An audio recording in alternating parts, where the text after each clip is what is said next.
Assalamualaikum warahmatullahi wabarakatuh. Alhamdulillah, Allahumma sholli wa sallim ala nabiyyina Muhammad wa ala alihi wa sahbihi wa man wala. Qala Allah Ta'ala, "Kunna libasul lakum wa antum libasul lahunna amma ba'd." Akhwati fillah dan saudara-saudara yang ikut live di kajian kali ini, dan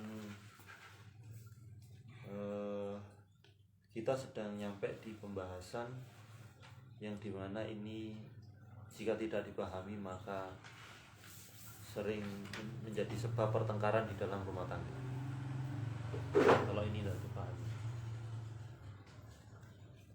Nah, setiap membahas tentang menjaga perasaan suami, maka yang pertama pasti muncul, adakah membahas tentang menjaga perasaan istri? Sebelum ditanya ini, ada. Karena ini kitab fikih wanita, maka apa-apa yang harus diamalkan wanita. Tapi kalau di buku Suamiku Surgaku itu ada pembahasan yang mengarahkan kepada seorang suami menjaga perasaan istri, walaupun banyak gagalnya pasti. Karena laki-laki nggak peka, sepeka-pekanya laki-laki nggak peka. Adapun laki-laki yang peka sekali itu biasanya ngondek. Serius, gitu. Laki-lakinya begitu itu. Makanya yang paling pakar di dalam menjaga perasaan ya istri, karena dia wanita. Nah, kemudian setiap pembahasan perkara menjaga perasaan suami, ulama kebanyakan akan menukil perkataannya ayahnya Umamah bin Al-Harith. Perkataan Umamah binti Al-Harith. Kenapa ini dinukil? Yang pertama, jika seandainya nasihat ayah kepada anaknya nanti akan ada zon di kalangan orang awam atau di kalangan orang-orang orientalis, yo mesti ya sing nasihati bapak lana nanti diarahkan ke patriarki lagi gitu loh. Suudzonnya itu luar biasa terhadap syariat. Ya mesti ya yang nasihati laki-laki. Tapi ini yang nasihati ibunya. Ya, yaitu seorang ibu bernama Umamah binti Al-Harith menasihati kepada anak perempuannya. Loh, ini sudah. Ya. Kenapa ini dinasihatkan ke anak perempuannya? Tahu enggak? Karena tidak dinasihatkan kepada anak laki-lakinya. Itu alasan pertama. Iya. Karena anak perempuannya mau nikah.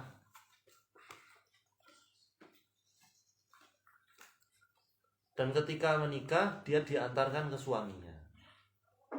Nah, waktu itulah dinasihati. Umamah berkata, "Wahai putriku, wasiat ini seandainya kau tinggalkan maka akan membuat suamimu jauh dari. Wasiat ini adalah peringatan bagi wanita yang lalai dan pengingat bagi yang berakal." Berarti kalau tidak paham ini dia lalai dan tidak berakal. Itu loh mafhum mukhalafahnya. Wasiat ini dahsyat sekali. Wasiat dari ibu yang salihah kepada putrinya yang salihah. Servernya sudah sama, makanya nyambung. Coba servernya nggak sama, ibunya salihah, anaknya nggak salihah, ya nggak nyambung. Atau nasihat dari ibu yang nggak salihah kepada anak yang salihah juga nggak nyambung. Pasti nasihatnya ibu yang tipe kedua ini nasihatnya pasti perkara dunia toh. Gimana kalau nasihatnya ini kan wanita salihah kepada anaknya yang salihah. Tapi kalau ibunya yang nggak salihah menasihati kepada anak yang salihah atau enggak, itu tipe yang dua pasti nasihatnya soal dunia. Ojo lali nabung, ojo jajan, yo dicek lombono gawe tuku motor, ngono-ngono iku sudah. gitu. Tapi karena ini adalah wanita, ibunda yang salihah, nasihatnya ya begini-begini nih. Jadi sebelum kita masuk apa poin nasihat dari Umamah binti Al-Harith, yaitu pentingnya menyamakan server antara ibu dan anak perempuannya, atau orang tua dengan anak perempuannya, atau orang tua dengan anaknya secara umum. Itu servernya samakan dulu, baru nyambung. Makanya akan terlambat kalau saya masukkan ke kaidah pendidikan anak ya, tarbiyatul aulad. Karena saya ngajarin ini terpancing. Nah, pentingnya sebelum mencetak generasi itu servernya disamakan. Makanya di dalam pembahasan tarbiyatul aulad fil Islam, pendidikan anak dalam Islam, pembahasannya itu bukan langsung bagaimana mengatasi anak nakal, tapi bagaimana nyari pasangan agar servernya sama. Kalau servernya nggak bisa, sulit. Belum lagi sebelumnya kita membahas bagaimana seandainya istri dan suami beda pendapat. Kalau mungkin support sistemnya nggak sama, tapi kalau servernya sama, itu bisa ngalah loh. Bisa ngalah. Jadi tahu ya sudah, pemimpin aku tak ngalah aja. Ini bukan perkara maksiat kok. Nah, maka dari ini ya, yang perlu diketahui ada 5 nasihat dari Umamah binti Al-Harith kepada putrinya. Saya ulangi, kata Umamah, wahai anakku, kalau wasiat ini kau tinggalkan, suamimu menjauhimu. Ingatlah saudari-saudariku, adik-adikku yang belum nikah. Kalau suamimu nanti akan menjauh, berarti perhatikan cara diagnosis penyakit di dalam dirimu. Dari 5 hal ini kau langgar nggak? Itu caranya memahaminya gitu. Kemudian wasiat ini adalah peringatan bagi yang lalai. Ini saya ulangi 2 kali karena penting. Wasiat ini adalah peringatan bagi yang lalai dan bagi yang berakal, kata Umamah. Berarti kalau tidak melaksanakan wasiat ini, entah salah satunya ditinggalkan, salah 2, salah 3, 70, salah 4, 60, atau semuanya nggak dilakukan, nah berarti dia lalai, ya kan? Lalai, ceroboh, dan dia termasuk orang yang tidak berakal. Maksudnya begini, emosional yang lebih muncul dibanding akalnya. Ya, maksudnya melihat sesuatu itu tidak dengan ilmu gitu loh. Tidak dengan ilmu. Jadi pokoknya yes, menuruti hawa nafsunya gitu. Itu gitu. Jadi nanti akan begitu penerapannya ketika berumah tangga gitu. Oh iya, berarti ada ego-egoku yang bermain lebih banyak itu. Kalau seandainya 1, 2 atau semuanya wasiatnya Umamah binti Al-Harith ini tidak dilakukan. Oke. Kemudian Umamah bilang begini, wahai putriku, seandainya perempuan itu tidak perlu keluar, hendaknya tidak keluar dari rumahnya, karena orang tuanya lebih membutuhkan dia. Perkataan ini maksudnya begini, kamu itu anakku perempuan yang dari kecil sampai gede ini kita rawat. Itu memang yang pertama fitrahnya harusnya lebih banyak di rumah daripada show-up di luar gitu. Dan aku butuh kamu gitu. Jadi ini jiwa ibunya dimunculkan gitu loh. Ditunjukkan, iya memang aku jadi butuh kamu. Bukankah banyak seorang ibu yang mensyaratkan ketika putrinya dilamar, pokoknya kamu tinggal sama putriku di sini, kan gitu. Wah, ini ego yang main, ini ego yang main. Itu pasti. Enggak mungkin bukan ego, ini ego. Kebanyakan. Loh kok bisa? Laki-laki ikut perempuan kok bisa gitu loh. Di mana dasarnya gitu. Walaupun dalam kasus tertentu boleh, misalkan ibunya sendirian, nggak ada lagi saudara, nggak ada lagi anak, jadi dia tinggal di tengah hutan, tapi di hutannya ada gunung, dia dekat lava gitu, dia harus gitu. Jadi kondisinya begitu gitu loh. Terus mau kemana-mana nggak bisa, jadi mau ngirim edamame juga sulit gitu. Ya itu baru. Tapi kalau nggak gitu, terus pokoknya ibu mau kamu kalau nanti nikah sama suamimu yang di sini ibu nggak mau tahu. Nah, ini ego pasti ya main, bukan ilmu, bukan. Ini mana ilmunya? Kalau dengan ilmu mana ilmunya? Tunjukkan di kitab apa gitu, perkataan siapa, hadisnya mana gitu. Enggak gitu, karena perempuan ikut suami. Nah, jadi kelihatan bahwa Umamah ini wanita dengan kewanitaannya, tapi dengan ilmunya gitu. Ingin menunjukkan kepada anaknya, sakjane aku ya eman gitu ngelepas kamu itu. Ibu lah butuh kamu, nanti lek kangen gimana terjemahnya gitu. Terjemahnya begitu. Nah, namun yang luar biasa adalah beliau melanjutkan perkataannya, dan aku adalah orang yang paling tidak pernah keluar rumah. Maksudnya begini, ingin menunjukkan begini. Kamu kan gitu ya, wanita yang menjaga kehormatan. Soalnya aku ngajarnya gitu. Dan aku adalah ibumu ini nggak suka keluar rumah. Makanya anaknya begitu. Nah kalau anaknya suka ke mejeng sini, mejeng sana, itu lihat-lihat ibunya. Lihat aja ibunya. Maksudnya itu.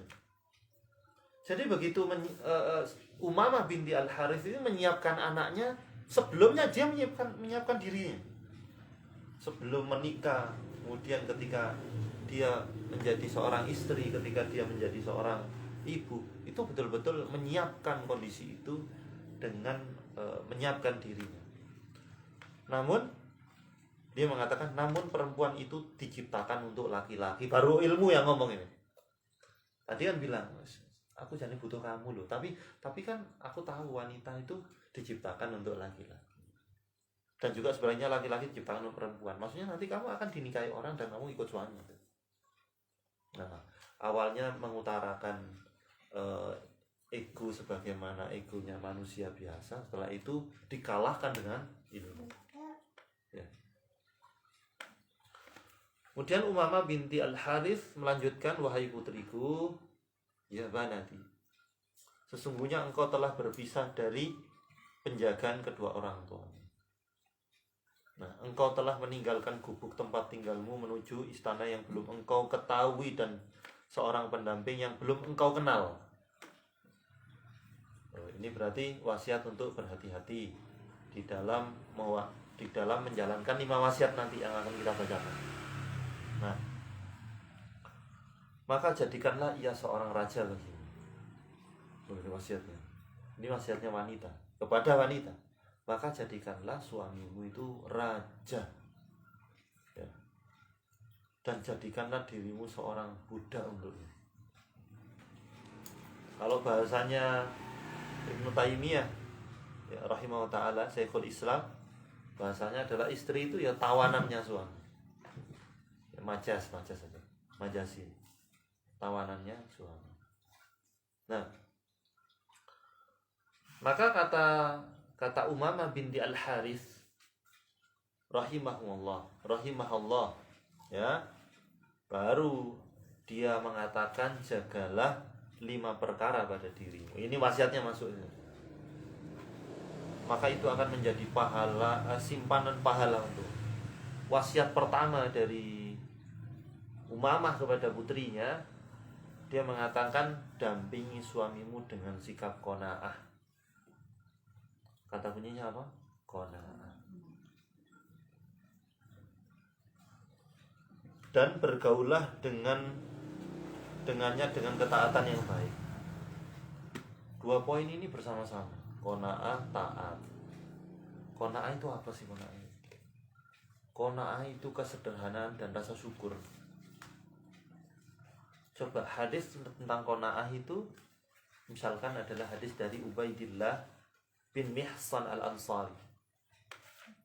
Dari Nabi SAW, beliau bersabda, man asbaha minkum aminan. Barang siapa di pagi harinya kalian mendapatkan keamanan. Sekarang aman. Setelah itu aminan fi sirbih, ya, mendapatkan rasa aman di rumahnya. Mu'afan fi jasadi, sehat, gak sakit. Kita dapat gak 2 poin ini? Dapat. Negaranya aman, gak perang. Terus kita mu'afan fi jasadi. Nah, Kemudian indahu qutu yaumi, bisa makan hari ini. Loh, ono gorengan, ono banyu, suka wadang ya ono. Jangan nget-ngetan sih ono. Lah ngono lho maksudnya kalau bahasanya apa emak-emak di kampung. Nah, tahu jangan nget-ngetan. Enggak ngerti ya, jangan nget-ngetan ya. Ya, 3 poin itu. Maka kata Nabi, faka'annama hijat lahud dunya. Maka kalau 3 ini sudah dimiliki, ini seperti sudah memiliki dunia. Ini prinsip qanaah nih. Aman, sehat, makan. Sudah. Mobil masuknya? Enggak masuk ini. Emas. Emas enggak. Mas Ubay sama masuk enggak. Coba, sehat.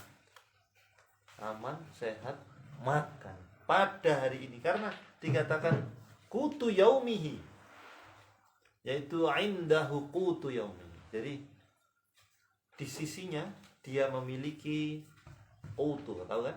Yang gatel. Ya. Itu makanan pada hari ini. Yaumihi, hari ini, besok belum tentu. Sudah, dia seperti memiliki dunia dan isinya. Ini qanaah. Prinsip ini yang dipegang di dalam rumah tangga. Itu yang dimaksud qanaah, wasiat Umamah bin Al-Harits. Berarti kita kembali ke mukadimah wasiatnya Umamah binti Al-Harits. Nah, kalau sampai ini nggak ada, suami bisa jauh nggak? Bisa. Tuh, kita sudah masuk nih analisisnya. Kalau istri nggak qanaah, suami jauh pasti. Itu rumus itu. Pasti. Secinta-cintanya suami, kalau istrinya nggak qanaah pasti menjauh. Kemudian berarti kalau nggak qanaah, istrinya lalai nggak? Lalai. Berarti kalau nggak qanaah, istrinya berakal nggak? Nggak. Berarti yang dominan apa? Emosi, ego. Nah, itu nanti analisis begitu. Pokoknya 3 poin itu ya. Apa tadi 3 poinnya, kata kuncinya? Kalau qanaah, tapi wasiatnya itu loh. Suami menjauh, terus apa? Lalai, berakal. 3 ini. Maksudnya begini nanti. Ini kita bahas poin 1, nasihatnya Umamah binti Al-Harits. Kalau ini diamalkan, berarti nanti hubungannya dengan 3 ini. Ya, suami dekat, istrinya berarti bukan istri yang lalai. Dan kemudian yang ketiga, kenapa? Berakal, berilmu, mendahulukan ilmu, mendahulukan ketakwaan membaca berdasarkan iman dibanding emosional.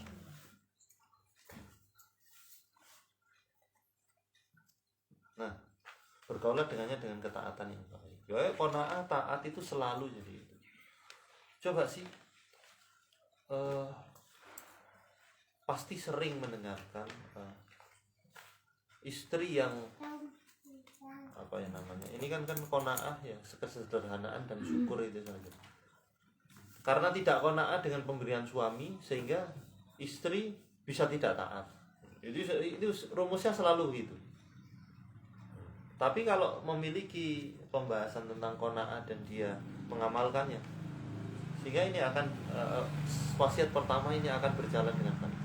Nah, karena kata Umamah begini, karena di dalam qanaah itu terdapat ketenangan hati.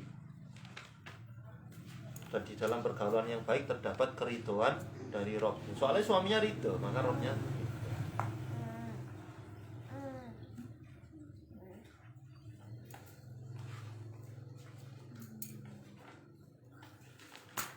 Dan salah satu prinsip qanaah selain melihat 3 poin itu, negara aman, sehat, bisa makan hari ini, ada yang dimakan. Bu jangan belendrang pirang-pirang dino, pokoknya ada. Salah satu rumus qanaah adalah sebagaimana dalam hadis, unzuru ila man huwa asfala minkum. lihatlah orang yang di bawahmu. Aspal. Lo aspal itu dari bahasa Arab. Lihatlah orang yang di bawahmu. Misalkan nih, tuh kok tiap hari kok tempe aja. Ada orang yang mungkin nggak pakai tempe tapi nasi tok. Nasi ya pakai garam tapi terus daging, nasi garam, nasi kerupuk gitu. Tapi sudah enak nasi. Pasti lihat orang bawah. Itu prinsip qanaah. Kalau nggak gitu nggak selesai. Pasti konflik di rumah tangga. Ini kok kipas angin sih nggak gitu. Tapi tetangga sebelah nggak punya kipas angin. Nah itu caranya qanaah. Misalnya kok kita nggak punya kipas angin sih, misalkan. Tapi orang sebelah nggak punya rumah. Orang begitu. Ada orang yang lebih parah dibanding kita. Misalkan sakit. Coba sebutkan sakit yang populer tapi parah. Coba sebutkan. Contohnya. Populer tapi parah. Populer tapi parah. Kanker misalnya. Coba sebutkan kanker letaknya di mana? Sebutkan aja. Misalkan ngapunten. Contohnya dari Bunda adalah kanker payudara. Itu kan kalau nggak qanaah, apa sih? Tapi ada yang lebih parah yaitu kanker otak. Mau tukar? Loh kalau mau tukar minta sama Allah, oh tukar ya Allah. Saya kanker otak, dia kanker payudara. Dan kami pernah nangani kanker otak dan meninggal juga. Sampai matanya muncul. Kalau mau tukar, mau silakan. Misalkan prinsip qanaah di dalam ujian. Coba ujiannya rumah tangga yang suaminya main tangan. Oh, misalkan main tangan itu ya ingan tangan. Suka ngasih. Misalnya suka mukul ya. Tapi ada kelebihan lain di suaminya, misalnya ibadahnya bagus, hanya jadi suka mukul. Tapi nggak beli dia. Ini mending suami main tangan, tetangga sebelah, ya tangan, kaki, kepala, sundul. Ini kan lebih parah. Nah, misalkan begini. Jadi sebenarnya kita akan jadi orang yang qanaah. Makanya kan qanaah itu menenangkan gara-gara begini. Qanaah menenangkan itu. Karena selalu melihat yang bawah di dalam wala tanzuru ila man huwa fawqakum. Jangan lihat yang di atas saja. Yang di atas dilihat. Tuh kok punya mobil sih, bagus sekali, mobilnya merah itu, Ayla misalnya. Tapi kalau sudah punya Ayla, tanggaku lo punya Sirion yang 1.300 cc. Kalau sudah punya Sirion pasti lihat yang Toyota Fortuner. Mungkin enggak langsung itu loh. Mungkin ke Avanza dulu terus kok Toyota Rush. Fortuner lama-lama.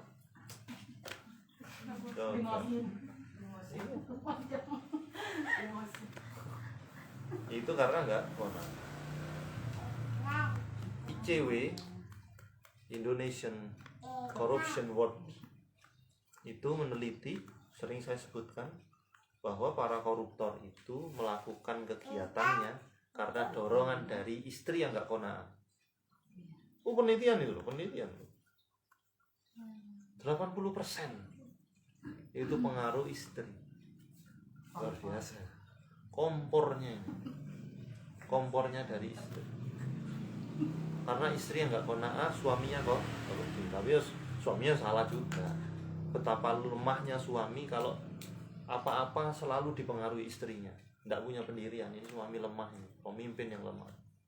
Nah, bukan dikasih masukan, tapi bukan diskusi, tapi dipengaruhi istrinya. Setiap keputusannya dipengaruhi istri. Mau melakukan sesuatu, sudah ini. Tapi istri, jangan Pak, please deh, berubah sudah ini. Jadi lemah kepemimpinan suami yang seperti ini. Baik, wasiat kedua dari Umamah binti Al-Harith. Kalau tadi kan sifat dampingi suami dengan sifat qanaah, yaitu kesederhanaan dan syukur, melihat yang di bawah jangan di atas, walan turu ila fauqakum. dan taat kepada suami. Itu yang pertama. Yang kedua, wasiatnya Umamah binti Al-Harits kepada putrinya adalah jagalah penampilan dan aroma tubuhmu. Mas, manis. Apa deh? Kirain masnya keluar nangis. Gitu. Insyaallah. Jadi jagalah penampilan dan aroma tubuhmu. Ayo kita kembali ke Mokodimahnya tadi. Ya, Umamah bilang kalau kau tidak mengamalkan wasiatku, suamimu akan menjauh. Terus engkau orang yang lalai dan tidak berakal. Nah, coba kalau ini ada istri yang tidak menjaga aroma tubuhnya dan penampilannya, suaminya jauh gak? Mestinya. Betul, tapi nanti saya tunjukkan bukti. Ya, saya tunjukkan bukti betapa banyak yang saya dapat entah dari curhatan, entah dari yang saya baca artikel, yaitu banyak wanita yang hampir tidak hampir tidak memperdulikan penampilan suaminya dan bau badannya. Cuma papa ini cuma gitu toh. Karena di dalam memilih pasangan itu perempuan lebih cenderung hatinya yang bermain, bukan matanya. Kalau laki-laki beda. Ini makanya. Sehingga wasiat Umamah kepada putrinya, jagalah penampilan dan aroma tubuh. Penampilannya dijaga. Ya nggak harus menor. Ya yang penting minimal mandi rutin. Minimal itu. Ya. Jangan sampai enggak. Kalau punya masalah dengan aroma bau badan, konsultasi ke yang paham. Ada apa yang harus dilakukan biar enggak baunya menyengat. Ya bau wajar, bau itu wajar. Karena harus menjadi manusia gitu. Seandainya tidak bau sama sekali, ini juga nggak wajar karena ada penyakit.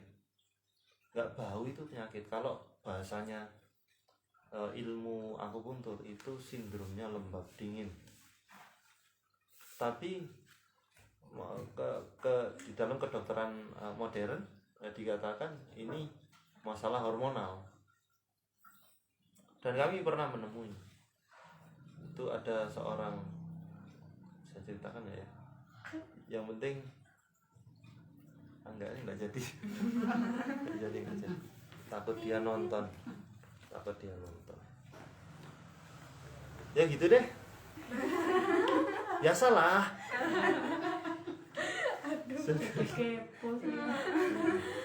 Intinya ya jagalah penampilan dan aroma. Penampilan ya rupamu itu. Ya. Kalau dandan ya, kalau nggak bisa dandan minta ajarin temennya yang pandai berdandan, dandanan yang cocok bagaimana. Jangan sampai niatnya berdandan rupanya kayak pocongan. Waduh niku. Jadi harus paham. Ya, aroma tubuh dijaga.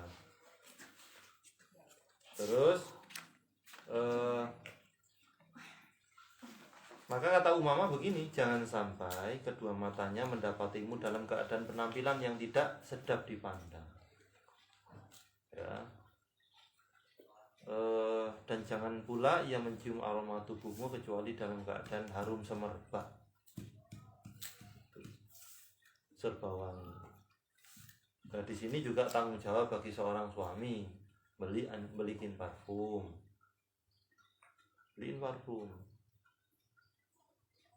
Ya kalau nggak mampu beli parfum ya beli kapur barus.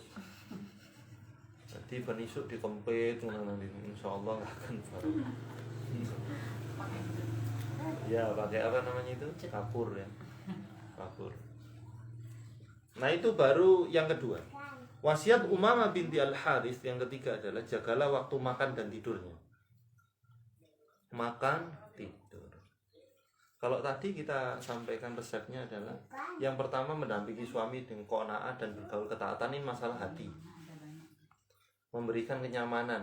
Cara memberikan kenyamanan kepada suami adalah qanaah dan taat. Kemudian yang kedua kan jaga penampilan dan aroma. Berarti ini penampilan ini mata dan hidung. Coba hati, mata, hidung. Dan yang ketiga adalah jaga waktu makan dan tidurnya, perut. Kata penulis kitab, karena rasa lapar itu dapat membakar hati. Sehingga ketika suami datang, tanyakan, sudah makan belum? Sudah makan belum? Itu umpama stres di dalan itu enggak jadi. Pati ngamuk nanti nyampe rumah aku mau patahkan kipas angin. Tapi enggak jadi, sudah makan belum? Belum. Wah. Jadi sifat bayi dewasanya muncul tuh suami. Belum masakin bohong nah gitu. Gini Mbak Badan. Yang ibu-ibu pasti paham ya. Tanyain sudah makan belum. Kalau sudah tanyain lagi, makan sama apa enak tak cocok tak? Wah senang suami itu. Ini bagian dari menjaga perasaan suami. Nah tadi kan masalah makan jaga. Apalagi kalau pas belum makan, masakan lagi cocok di rumah. Waduh, tenang habis. Nah itu, ini adalah tips bagi istri yang mau minta dibelikan sesuatu, jadi masakan yang nah, dan kata penulis kitab, kurang tidur itu dapat menyulut amarah. Maka kalau misalkan memang tampak suami begitu lelah karena memang fitrahnya dia harus di luar kerja dan lain-lain, suruh istirahat dulu. Ya, tidur dulu nggak apa-apa tidur. Bukan malah ketika nyampe rumah begini, assalamualaikum sudah capek gini, Pak, ada tai kucing Pak. Kenapa? Pak, gantiin popok kan dulu. Kecuali memang lagi mood, nggak apa-apa. Ya. Jangan mungkin nanti bisa minta tolong tapi ditahan dulu. Tanyai apa tadi, bagaimana cara ngamalkannya. Poin ketiga, sudah makan belum? Ingat ya adik-adikku ya yang belum nikah, sudah makan belum? Yang jomblo di sini siji loro telu. Kok gitu sih ketawanya? Kompas. Jadi resepnya bagaimana tanya, sudah makan belum? Terus yang kedua, bagaimana cara ngamalkan poin ketiga? Kalau tampak capek, istirahat dulu, suruh istirahat. Atau sini tak pijitin. Tak rebusin air hangat ya. Gitu. Tak rebusin air hangat buat apa? Godok sampean. Ya enggak lah Pak, buat sampean itu loh, kalau mandi itu biar enak gitu. Ya. Belum mandi itu sudah hilang capeknya itu. Karena sikapnya istri itu sudah seperti pijet. Ya Allah, luar biasa. Oh itu ya. Nah, baru itu yang berapa? Ketiga. Yang keempat adalah jagalah hartanya dengan pembelanjaan yang baik. Dan uruslah kerabat serta keluarganya dengan pengurusan yang baik. Jadi wasiat kelima ini dari Umamah binti Al-Harith adalah memanage uang. Seandainya memang dia harus belanja di luar kebutuhan, maka dia akan bilang dulu pada suami. Walaupun sebenarnya itu uangnya dia, bilang, ini aku mau beli barang nggak biasa nih, apa? Karburator. Loh, buat apa kamu nggak ada motor? Nggak ada, seneng aja. Karburatornya imut nih. Mau beli apa? Pokok barang yang nggak biasa. Kalau barang yang biasa dibeli ya kayak beras, telur, nggak perlu izin. Ya, beras, telur. Kalau cerita monggo, saya nggak perlu izin. Tapi barang yang tidak biasa dibeli itu izin, bilang izin. Misalkan apa contohnya? Edamame.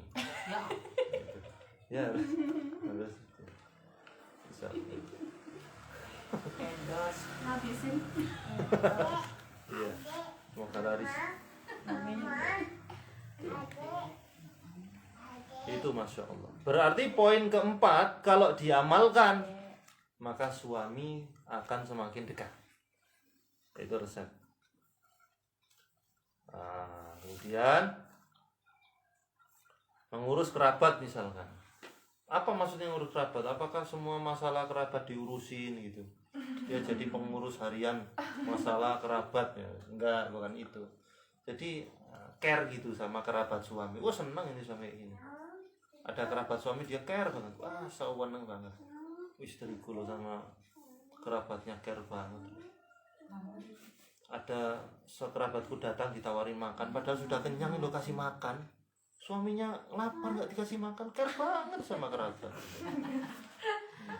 Luar biasa istriku ini ya. Luar biasa kurang ajarnya ini. Nah kemudian itu poin keempat. Poin kelima, wasiat dari Umamah adalah jagalah rahasia suami. Jangan engkau buka rahasianya. Jangan engkau menentang perintahnya. Nah, kenapa penjagaan rahasia suami itu disejajarkan dengan menentang perintah? Karena sesungguhnya seseorang istri yang tidak menjaga rahasia suaminya, dia pasti punya bakat yang natural, alami untuk menentang suaminya. Itu karena sudah menyebarkan rahasia suami itu sudah menentang suami. Dan ketahuilah semua perempuan punya potensi ini. Hati-hati banget. Ini saya wasiatkan. Nah, karena jika engkau membuka serta menyebarkan rahasianya, maka ia pun akan mengkhianatimu. Jadi penulis kitab seolah-olah ingin mengajak kita berpikir al-jaza' min jinsil amal. Selalu ada balasan gitu. Walaupun sebenarnya mungkin suami tidak niat membalas, tak balas kamu ya, gitu enggak. Tapi efek sampingnya itu sana, pengkhianatan. Kan wah enggak asik lagi. Jadi walaupun mengkhianati itu salah gitu loh, tetap salah. Kalau suami yang benar enggak khianat, tetap. Yaitu membuat sikap kepemimpinannya muncul. Tapi biasanya suami-suami yang berkhianat itu karena menemukan istri yang dia lost saja terhadap rahasia suaminya. Gak nyaman soalnya.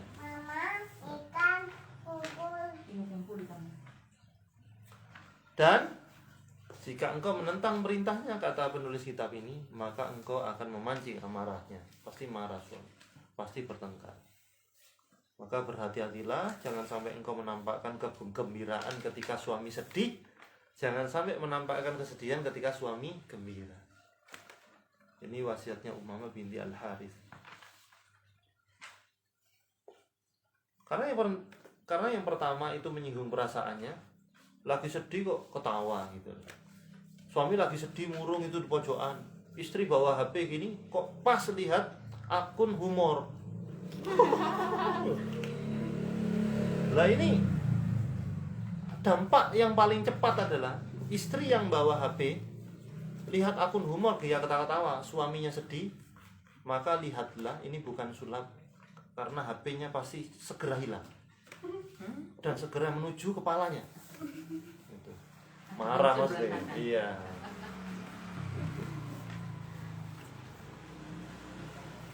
Dan yang poin kedua, yang tadi itu maksudnya, yang apa namanya, ketika suami gembira kok nampak kesedihan, kegembiraannya akan hilang. Mau seneng gini terus, kok cemberut aja si istriku, hilang kebahagiaannya. Itu 5 wasiat. Berarti kalau kita kembali ke mukadimah, kalau ini tidak diamalkan maka suami menjauh. Berarti 5 nasihat ini dari Umamah binti Al-Harits adalah 5 nasihat agar suami nempel. Udah. Kalau ini diamalkan, wes tak jamin, tidak usah ngapa-ngapain kan gitu. Pasti nempel. Pasti nyaman berada di sisi istrinya. Ini bukan poin ke-6, tapi dikatakan sebesar apa engkau sangat menghormati suamimu, sebesar itu pula engkau akan dimuliakan oleh suamimu. Ketika engkau selalu taat mentaati suami, suami akan selalu menyayangi. Jadi pokoknya ngajak berpikir ada sebuah perbuatan imbal balik itu, dan itu tidak perlu direncanakan bagi seorang yang diberi kebaikan.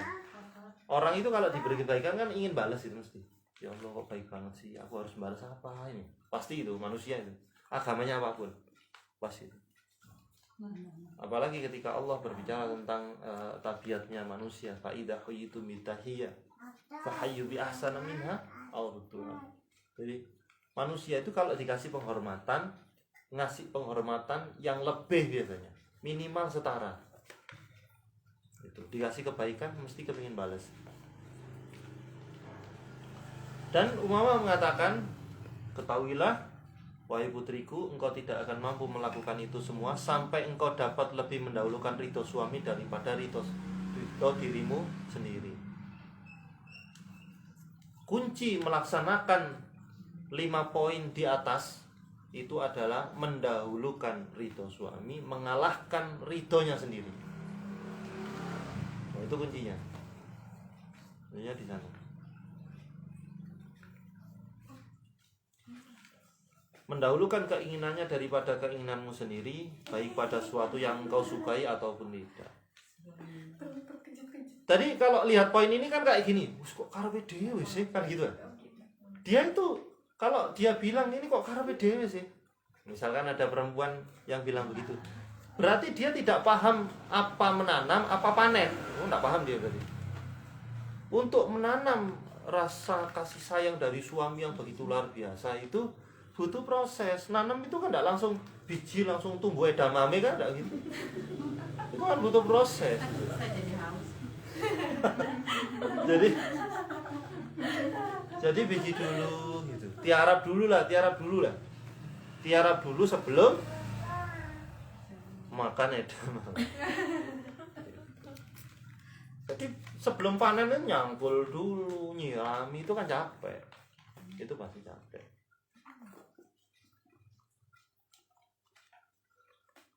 Oke. Sehingga sabar gitu.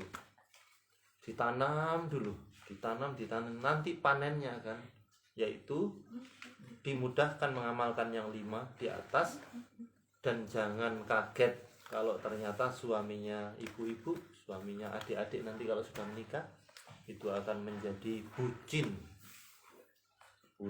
your bucin. Dan dia jadi upaya itu tidak instan gitu Mas. Dalam membangun keharmonisan rumah tangga itu tidak instan.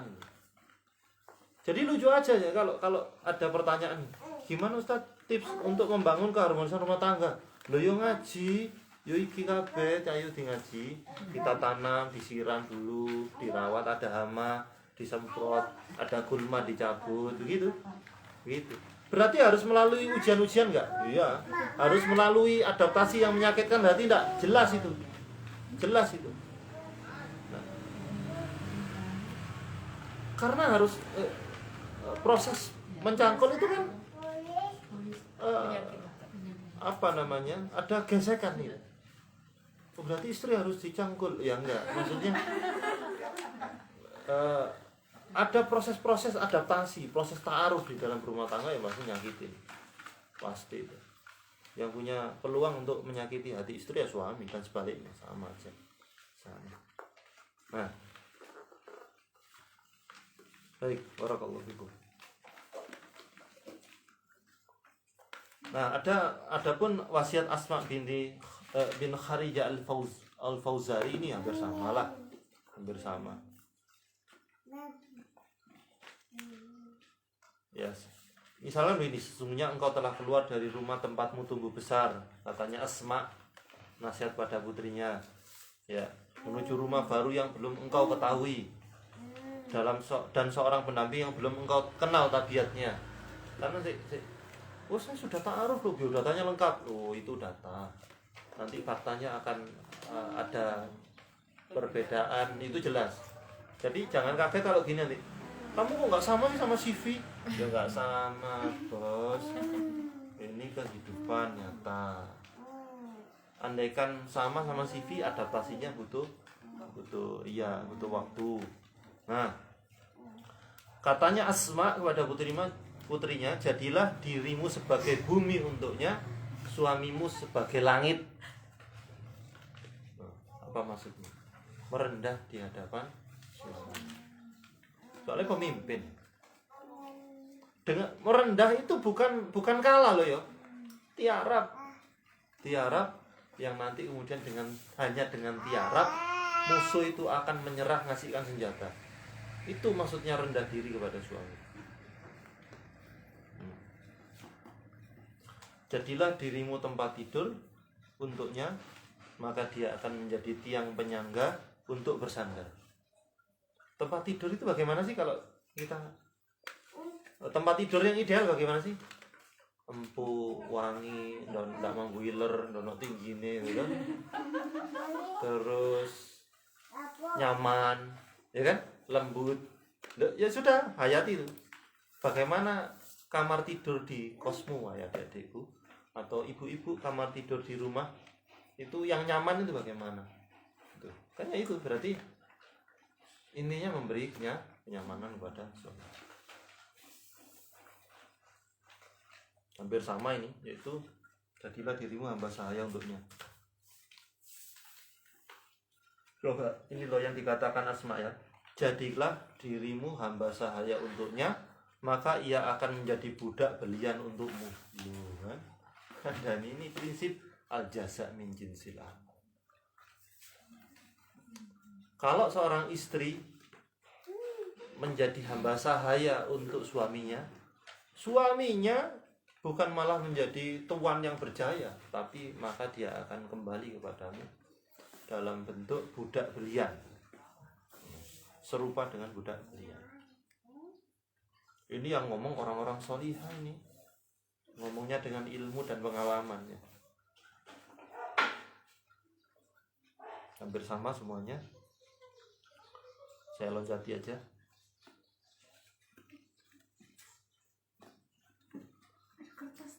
Penulis mengatakan begini. Apakah artinya cinta dalam kehidupan berumah tangga? Artinya cinta dalam kehidupan berumah tangga, kata penulis, adalah keikhlasan, ketaatan, memberi, dan lebih mendahulukan pasangan. Keikhlasan, ketaatan, memberi, dan mendahulukan pasangan.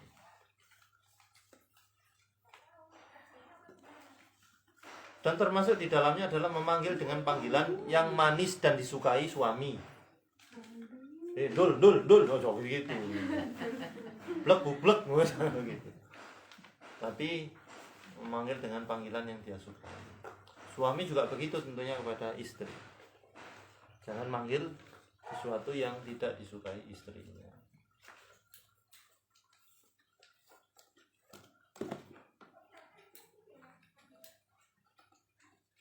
Ya, ibu-ibu punya ya panggilan sayang untuk suaminya ya. Itu dipanggil. Nah, sementara adik-adik masih berkhayal karena jodohnya masih di Lauhul Mahfuz, masih belum di-download, disimpan sama Allah. Mudah-mudahan belum meninggal jodohnya ya. Jangan masih bayi. Jangan ini loh jodohnya. Loh, enak loh. Jadi menantunya milik warung.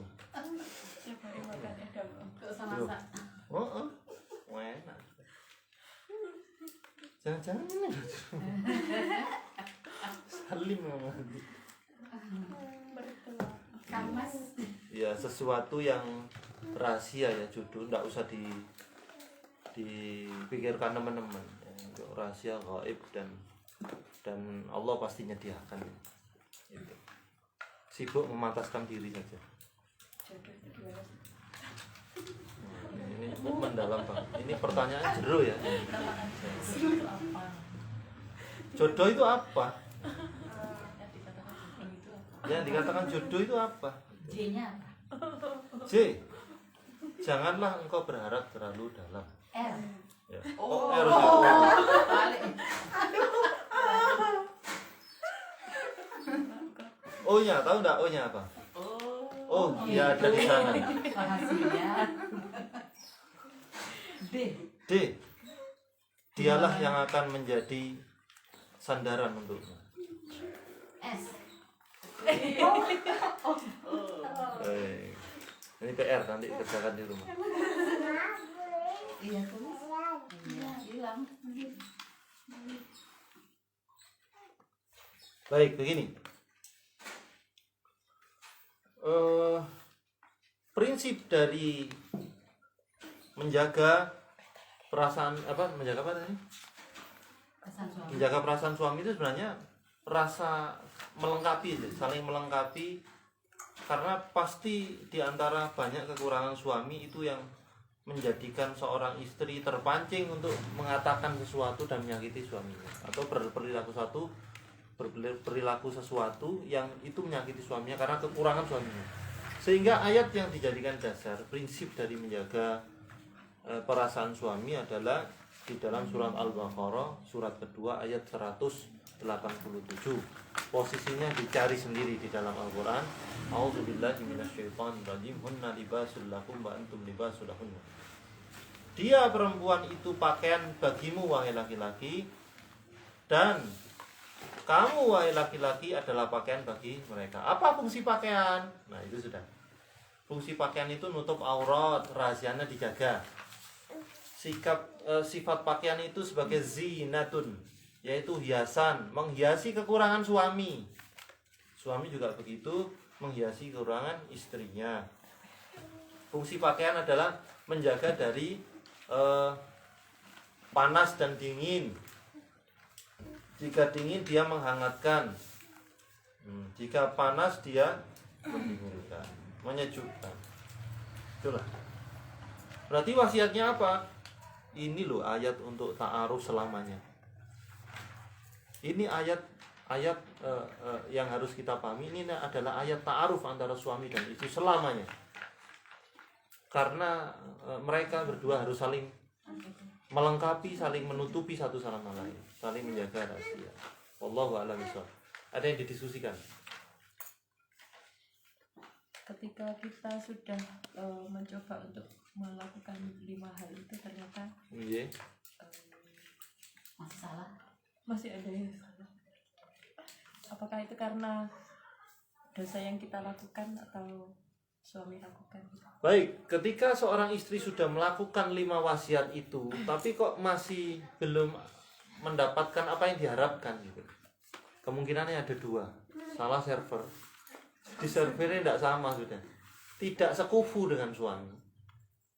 Itu yang pertama. Yang kedua bisa jadi kurang sabar. Berapa lama sih? Masih berapa lama menanam 5 hal ini? 20 tahun, masih 20 tahun. Ibunda Asia berapa tahun dengan Fir'aun? Misalkan kalau kita timbang dengan kesabaran, karena memang nanam ini butuh sabar, tidak langsung panen. Ya kalau memang tidak bisa merawat tumbuhan ini, ya ganti tumbuhan, beres. Paham maksud saya? Lo tidak kuat. Tapi kebanyakan adalah kurang sabar. Ini ada pertanyaan. Jika ada istri pergi dari rumah suami dengan membawa baju-bajunya pulang ke rumah orang tuanya, karena ada konflik sama suaminya, apa yang harus dilakukan si istri untuk memperbaikinya? Macam miring ini ya ngeluh ya. Ya Allah.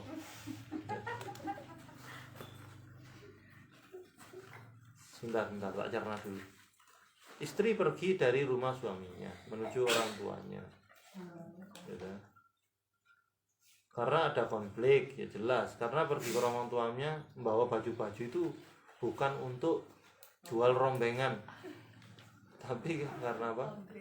Apalagi laundry ya. Laundry kok nama orang tua. Hemat air. Iya, kok yang dipikirkan hemat ya.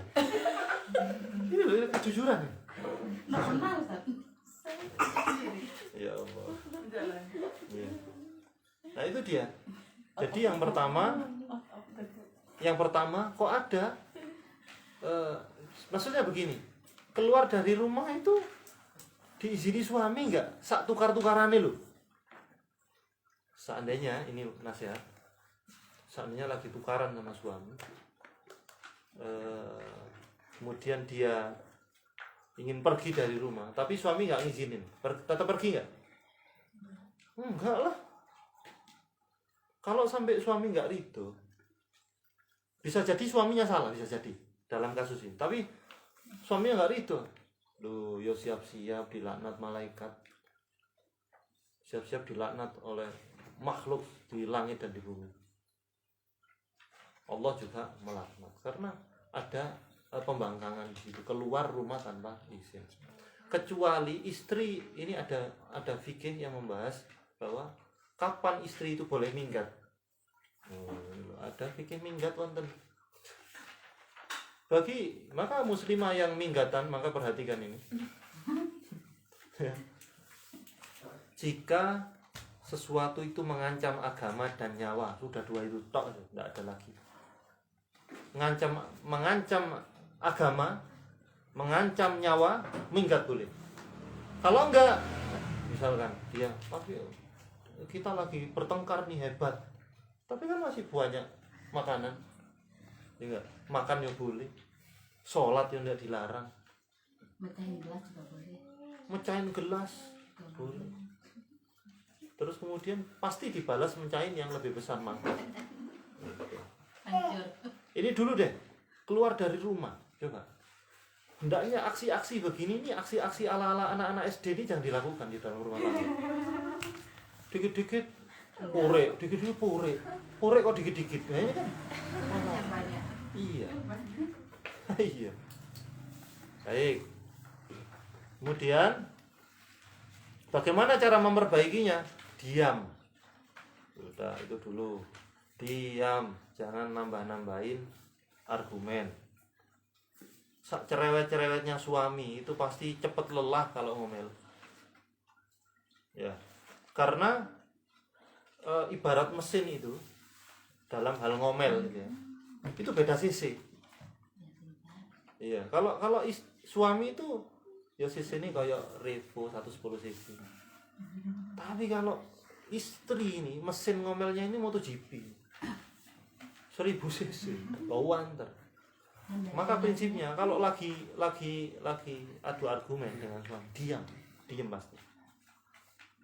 Dan sifatnya laki-laki kalau ada masalah berkontemplasi, diam dia. Mikir gini. Ya Allah, dia menyendiri. Cobalah pegang kata-kata saya.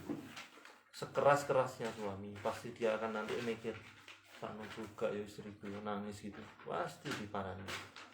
Berhenti begini, diam aja sudah. Ya sudah, tidak usah diteruskan, sudah. Ya wis aku minta maaf. Pasti suami akan luluh.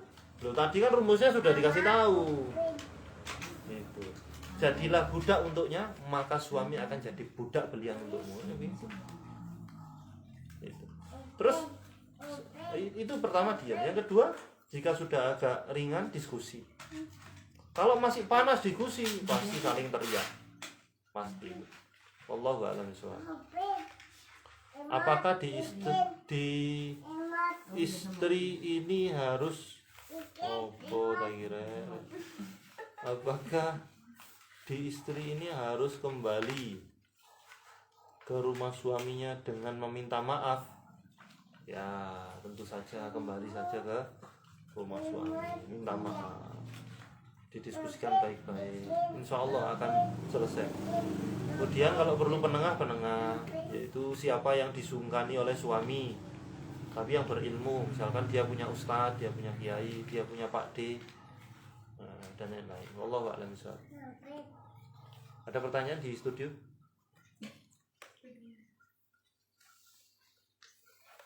Kalau adik-adik yang belum berumah tangga, coba pelajari, tidak usah jauh-jauh, rumah tangga orang tua. Kalau sudah belajar begini, coba. Barangkali ada beberapa konflik orang tua yang kita ketahui, itu pasti melanggar 5 ini, pasti. Tidak jauh-jauh. Terus 5 ini dipegang betul sampai nanti kalian berumah tangga. Tidak usah yang macam-macam dulu deh. Ini kunci nih. Apakah orang tua yang bercerai itu nanti anaknya juga dan saya keluar pengalaman. Nah, apakah orang tua yang bercerai anaknya akan bercerai? Nah, berarti apakah orang tua yang nikah anaknya pasti nikah? Ya. Masalahnya ayah dan orang tuanya Imam Nawawi kan nikah kan? Buktinya ada dia kan?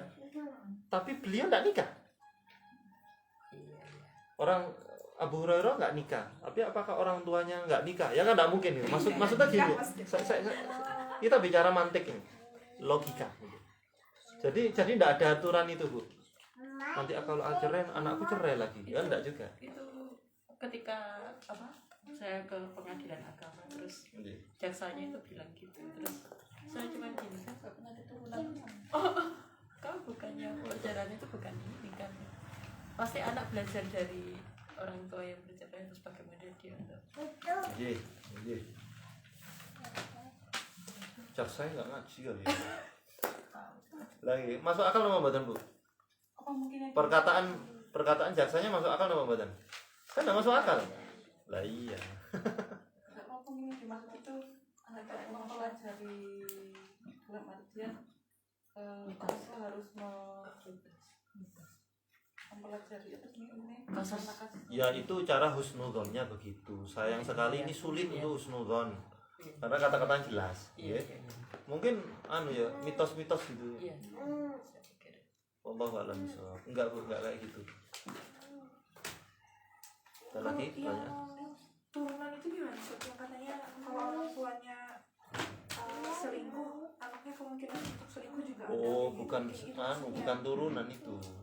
Bisa jadi bukan anaknya yang dibalas, ibunya bisa jadi. Karena az-zina dainun. Zina itu hutang. Itu maksudnya itu. Zina itu hutang. Yang lunasin siapa?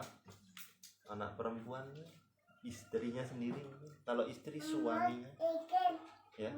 Kalau tidak aja suami, tapi ketika istri berbuat hal-hal yang tidak bagus jadi dibalas. Anak perempuannya, cucu perempuannya, neneknya, ibunya. Itu makna dari az-zina dainun. Zina itu hutang. Tapi bukan karma ya. Kita nggak boleh pakai istilah karma. Karena itu istilah milik tetangga kita.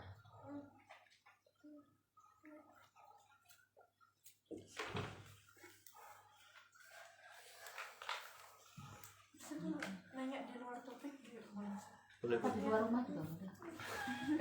Ketemu di jalan. Apa di luar negeri? Kalau misalnya orang tuanya sudah meninggal, anak-anaknya semuanya laki-laki, sudah nikah, ada 4 bersaudara, cuman yang belum nikah itu misalnya anak yang paling bungsu. Bungsu itu penggarap ya? Terakhir. Oh, terakhir.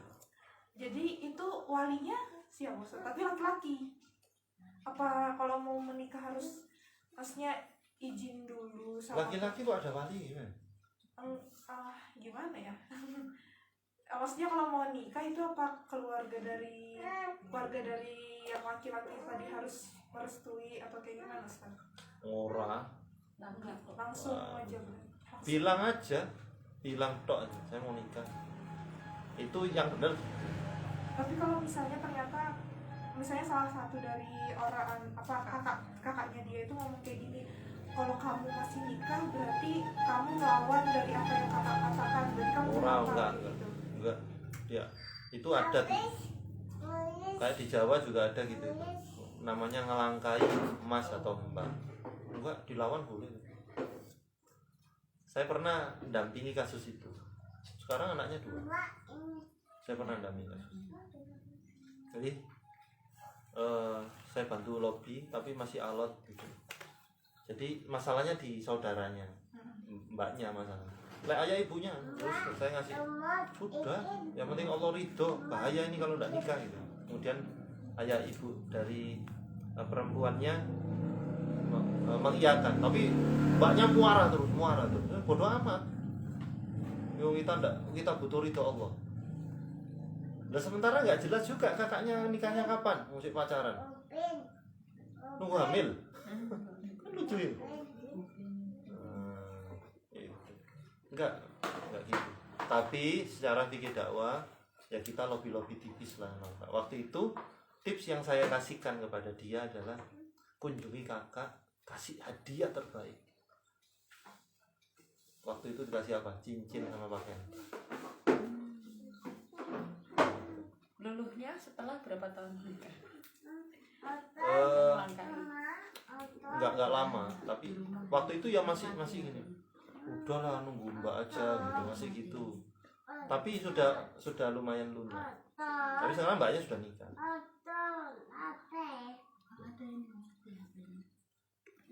Kalau misalnya kakak-kakaknya udah nikah semua, Iya. tapi permasalahannya mungkin masalah adat Ustaz. Iya, Karena misalkan. perempuannya dari keluarga perempuannya sih mau nikah, tapi orang tua dari perempuannya minta, kalau bahasanya apa sih bahasanya, orang di luar mahar Ustaz. Naik dah. Iya, dan si yang adik yang mau nikah ini dia nggak punya uang sebanyak yang diminta sama keluarganya itu, keluarga yang si perempuan. Tapi dia tetap bersikeras mau sama si perempuan itu. Akhirnya yang kakaknya tadi, kalau kamu masih tetap mau nikah sama dia, berarti kamu melawan kakak, kayak gitu ngomongnya. Iya. Mbok yo peka itu kode dari Allah untuk ganti perempuan. Itu loh, itu kode dari Allah. Makanya doa istikharah itu kan minta dimudahkan, dekatkan kalau memang jodoh, maka jauhkan kalau enggak. Kalau memang khairul li wa dini wa ma'ashi, kalau memang ini baik untukku, untuk agamaku dan di kehidupanku ya Allah, dekatkan denganku. Berarti itu jawaban sebenarnya dari Allah. Kakaknya tewur, ruwet, terus calon mertuanya campurnya ruwet. Bikin ribet. Iya, kayak perempuan satu aja. Indonesia ada 17.000 pulau. Santai aja. Kalau memang bukan jodoh, coba cek lagi Allah, siapa tahu salah. Gak gitu. Oh, bukan ya. Tidak boleh ngomong. Sebentar, ini ada pertanyaan. Ketika sudah terlanjur menikah, ternyata istri suka mengatur suami, termasuk masalah pendapatnya kadang dipengaruhi. Apa yang harus dilakukan suami Ustadz, maksudnya suami Ustadz, agar istri mengerti posisinya? Maka bagaimana caranya agar mengerti posisinya? Ditanyai posisinya di mana? GPS. Sherlock. Sudah terlanjur menikah, inilah yang paling aneh, terlanjur menikah. Jadi ini sah nggak sengaja nih. Jadi sudah terlanjur menikah. Baik. Berarti ini karena sebelumnya nggak jeli ya, laki-lakinya nggak jeli. Lah kok kemudian didapati ini ada peran yang tertukar. Ya. Istrinya bakat jadi suami, suaminya bakat jadi istri. Ya.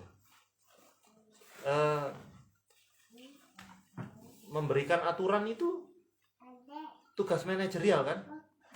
Ya kan? Manajer kan, pemimpin. Jadi yang membuat aturan itu laki-laki. Dengan diskusi dengan orang-orang yang diatur itu. Jadi bukan otoriter juga. Maka bagaimana kalau sudah didapati istri seperti ini? Bismillah, dididik, dibina, dididik, dibina. Ya sudah, memutuskan memilih. Ya sudah. Binasakan. Nah, kalau nggak bisa dibina maka dibinasakan. Dibina, berdoa sambil koreksi diri juga suami.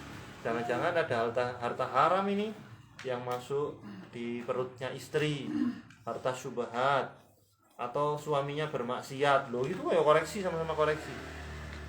Sama koreksi diri. Kalau sudah semuanya bagus, cara ngaturnya suaminya, kok masih gitu? Ya silakan istikharah, apakah ditalak atau enggak. Dididik dulu. Setelah itu fahjurhunna. Setelah itu hajar, diboikot, pisahkan kamar tidurnya, enggak didatengin. Loh, itu caranya, enggak langsung talak. Nah. Setelah itu boleh dihukum, fadribhunna. Pukul. Tapi pukulan yang ghairul mubarrih, yang tidak menyakitkan. Setelah itu pakai penengah untuk mengatasi masalah gimana enaknya. Kalau penengah masih tidak mempan, ya sudah, diceraikan. Misalkan parah gitu. Setelah koreksinya sudah, suami juga koreksi diri. Apa ya? Apa memang tidak pantas jadi pemimpin? Jadi apa yang harus saya perbaiki agar jadi pemimpin yang ditaati? Itu kan ya. Wallahu a'lam bishawab. Tapi jangan lupa, itu tadi saya katakan di mana posisinya Sherlock. Baik, kira-kira itu yang saya sampaikan. Mohon maaf. Insyaallah pekan depan kita akan ngaji kalau masih hidup ya. Hal-hal yang dapat membuat suami bahagia. Diapakan suami ini agar bahagia? Alhamdulillah, Allahumma sholli wa sallim ala nabiyyina Muhammad. Subhanakallahumma wa bihamdika asyhadu an la ilaha illa anta astaghfiruka wa atubu ilaik. Wassalamualaikum warahmatullahi wabarakatuh.